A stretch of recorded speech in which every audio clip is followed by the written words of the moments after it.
10:13 or so. All right. She did the roll call. Board Member Barkus. Here. Board Member Doyle. I'm here. Board Member Cease. Here. Board Member Chambers. Here. Board Member Plank. Here. Board Member Jeffrey. Here. And Chair Reagan. Here. Approval of the agenda. Motion for that. Making a motion to approve. Charlie, is there a second? Second. Lori? Any discussion? All those in favor signify by saying aye. Aye. Anyone opposed? Approval of the minutes from the previous meeting. Need a motion for that.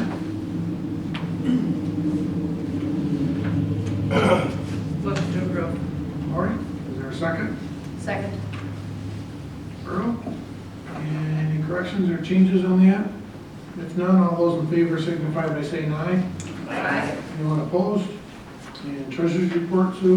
The DDA currently has $1,150,000 in cash. So far, we have collected $637,000, and we're expected to collect $370,000 more from just the summer property taxes. As you can see in the revenue side, we received a $9,200 grant from the Historic District Commission, and that was for the museum project. And I've also included the accounts payable disbursement if anyone has any questions.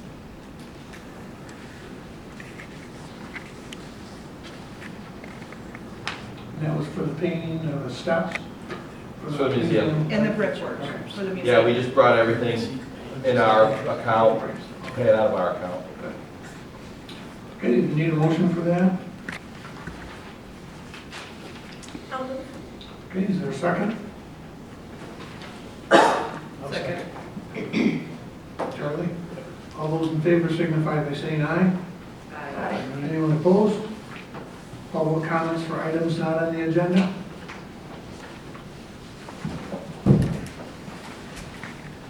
Shannon Kennedy, Executive Director of the Lowell Area Chamber of Commerce, and I just want to say thank you to this DDA committee for, as always, helping to sponsor through marketing efforts the many events that we do in town. I just want to call out the Harvest Celebration, which is this Saturday.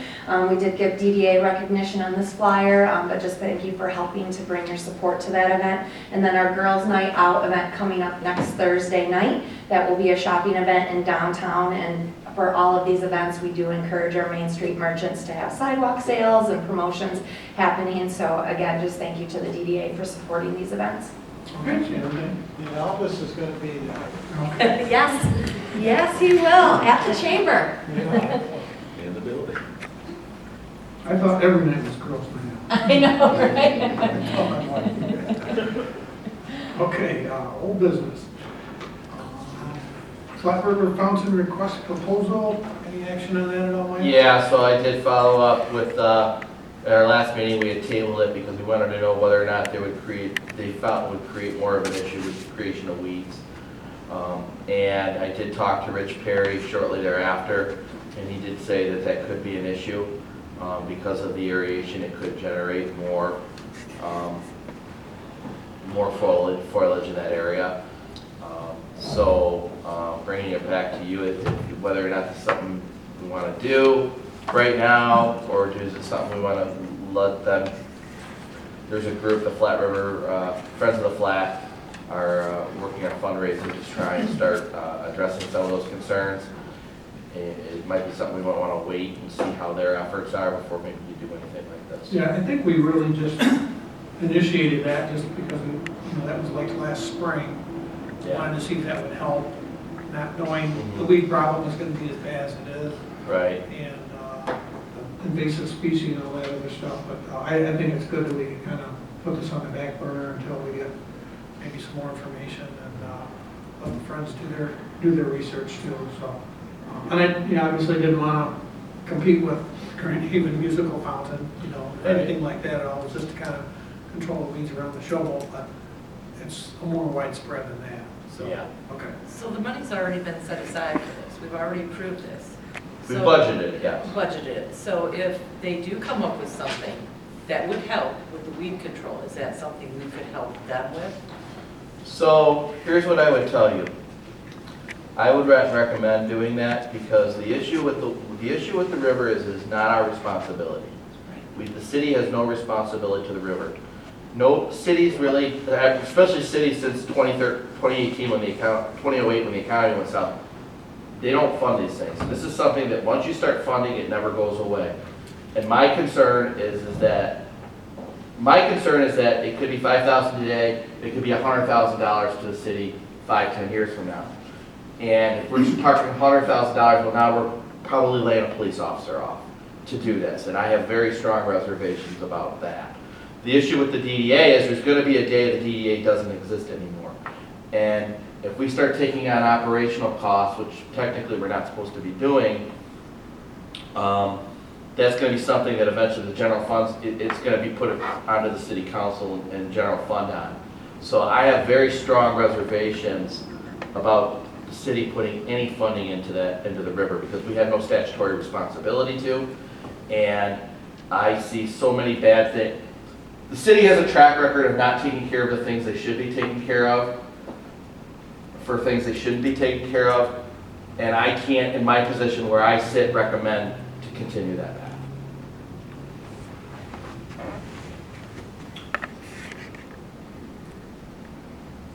Okay, any other feedback?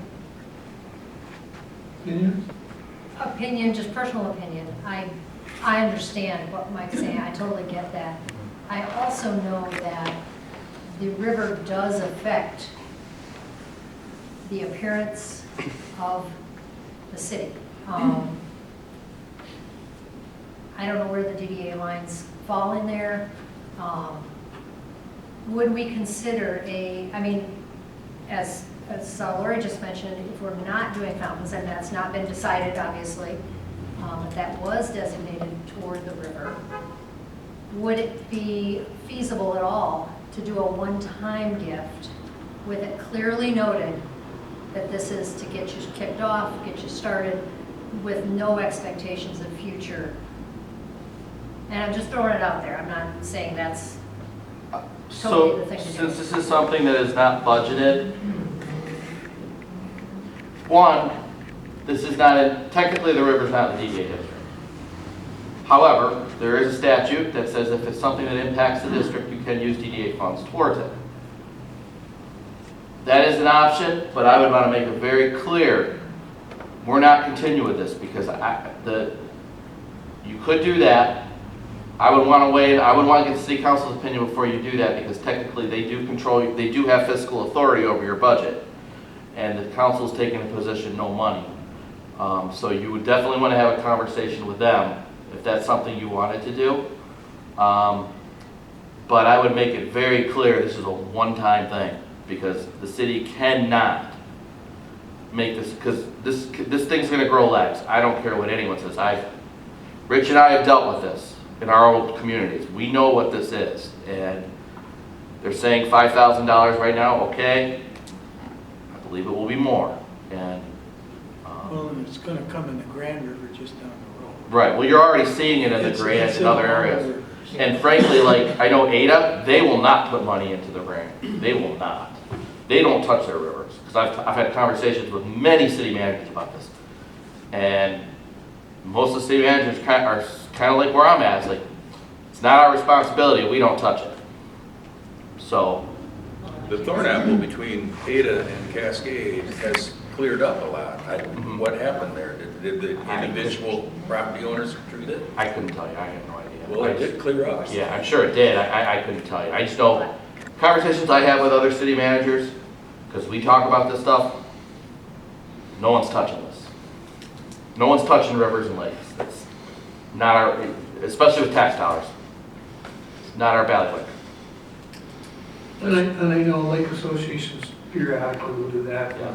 Homeowners along lakes, if they have weeds in front of their place, they can sense that they can weed control, they have one area, but there's, so it's been done before, you know, for lakes and stuff, but that's private ownership and stuff that funds that. So I think we can let the Friends of the Flat River, you know, go ahead and do their due diligence, and then we get a formal request from them later on.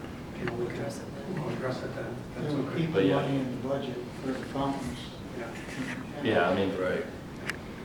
I'm sure even if we had another project come along, the way you could use it towards that, but I don't think there's gonna come a time anytime soon where if you wanted to revisit this project down the road, it's gonna be an issue financially. I just don't see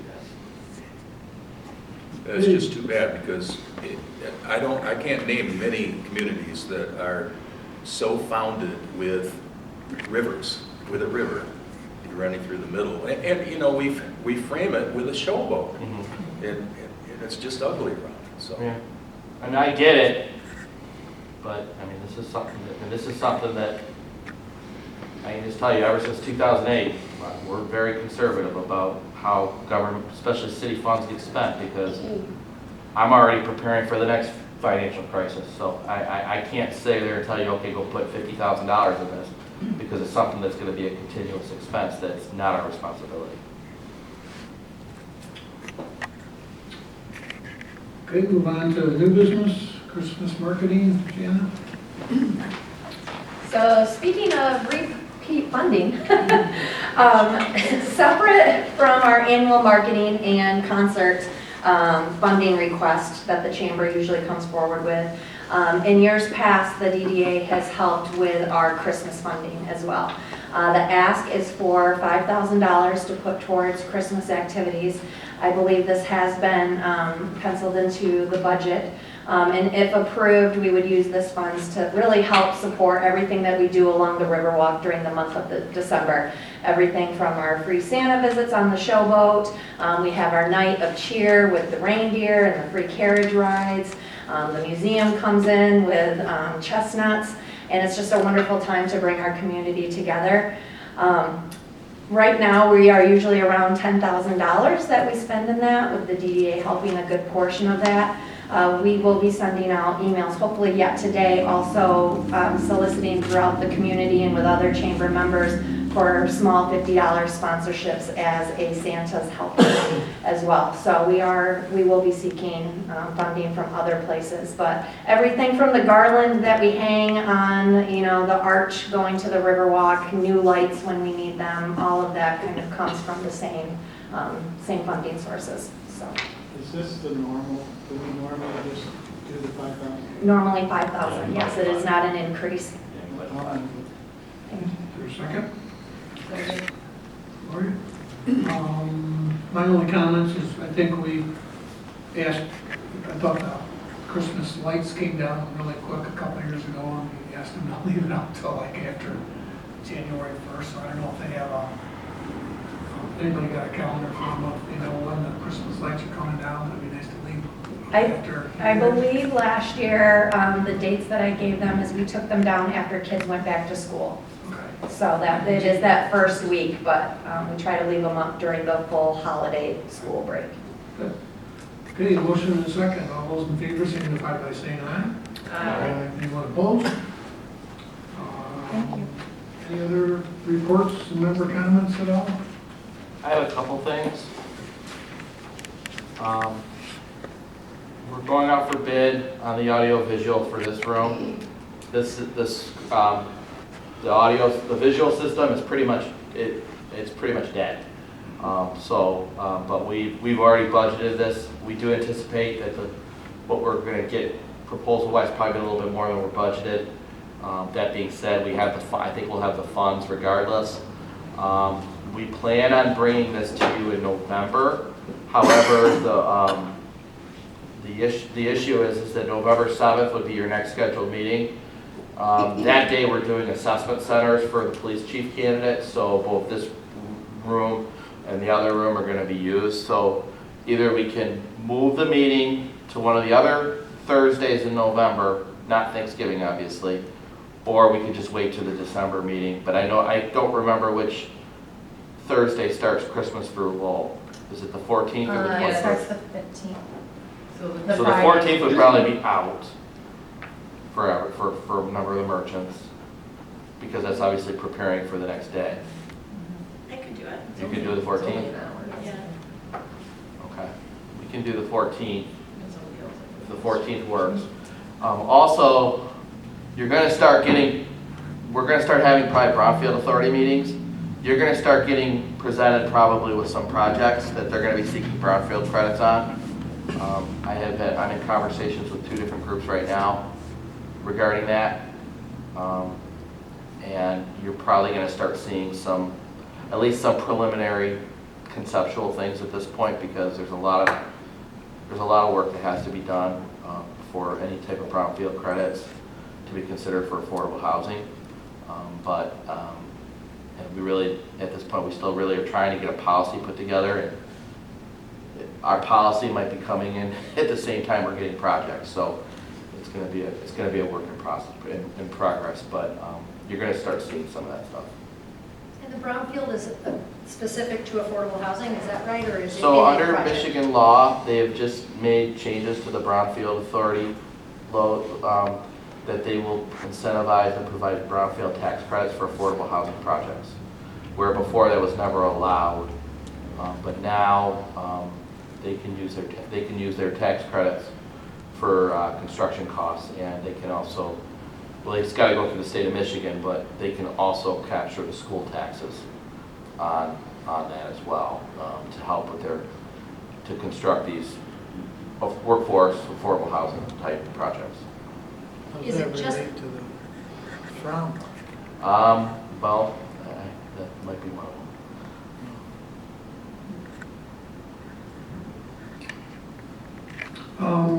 Mike, I don't know if it's appropriate now, we have, it's an early time, but can you bring the board up to date, 425, if that's gonna impact? So it will have the only impact it will have on the DDA, because it's not in the DDA district, is once that development does occur, it is gonna force the millage rate down for the city. So I do anticipate millage rates going down. I don't know how much. Depending, it's gonna be tied to the level of investment, but I am anticipating, and it's been crafted into the agreement that we believe the impact is that the city's millage rate is gonna be forced lower under Proposal A in the Headley Amendment. So there will be one of the impacts the city will get is that there will be a day that we won't even be able to levy 15.7 mils without a vote of the people. It'll be less. What it'll be, I don't know. I'm anticipating probably somewhere between a 12 and 13 mil, depending on level of investment. So that would be significant. But we're also going to be having a lot more money coming in, so that's why they offset it. That's how the statute works, is they offset the millage rate. So you're not getting getting more revenue, but you're not, it forces the way the formula for how the millages are set, it drives the millage rate back. So that's probably the biggest, when people say, what's this impact for the city resident and the city ratepayer? Well, one, you'll have more people paying into the systems for water and sewer, which costs are spread among more people. That helps. But the biggest one is it's going to drive the millage rate down. It could be quite substantial. Mike, will that affect them separately, the museum village as well? Most likely. Yeah, it'll be because it's a city levy. Yeah, it probably will. I mean, probably not as much because you're 0.22 mils, but there will be some. Headley will impact it. Yes. We'll see a decrease then. Headley, you'll see a decrease in the millage rate, but you should see an increase because taxable value is going to go up. Could go up quite significantly, so you're going to see an increase there. So you're thinking the decrease in the millage rate will balance out because of the increase in property values? Yeah, that's how it's structured. That's how millage rates and structured in the state of Michigan. So when you do see these major projects,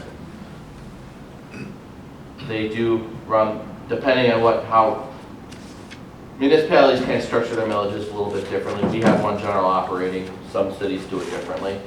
But if you're getting a significant investment such as this, it does. I mean, the way it's structured is it does force the millage rate back.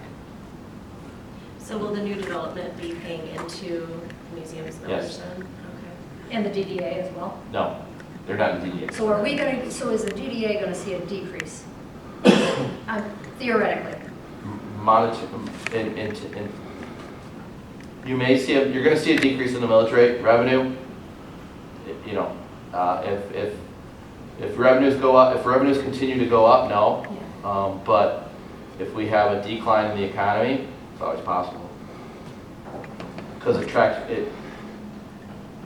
the, I mean, millage rate tracks for the economy. The only problem is once the taxable value goes down, it never goes back to what it was, because under Michigan law, you can only go, your taxable value at that point can only go up 5% or the 5% or the rate of inflation, whichever's less.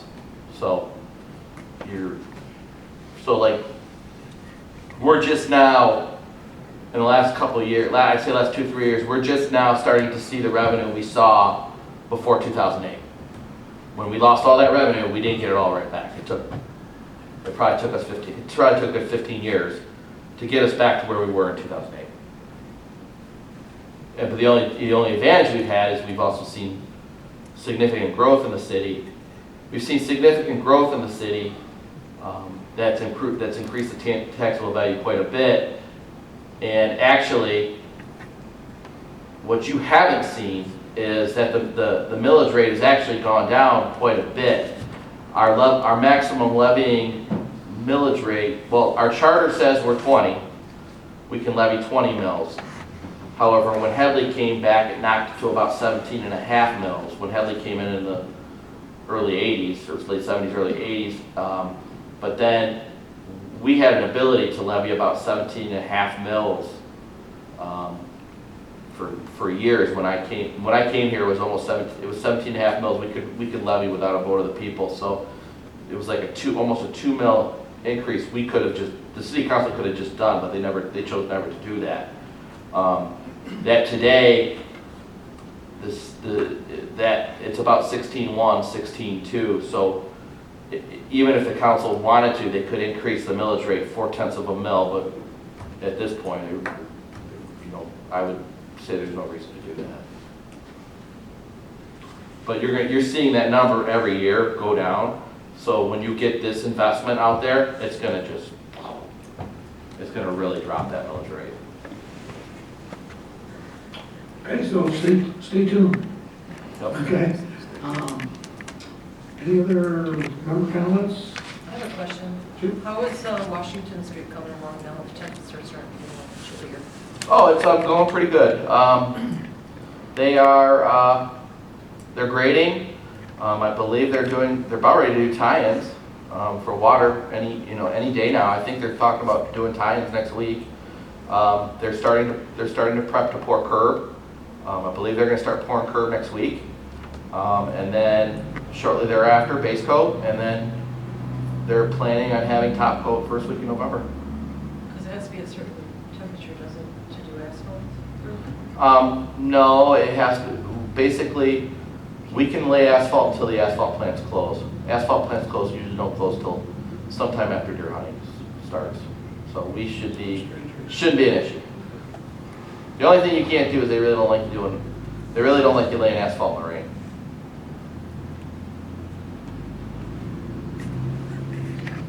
Okay, any other comments? Entertain a motion to adjourn? So moved. Earl, is there a second? Support. Right. All those in favor signify by saying aye. Aye. Anyone opposed? Stay here.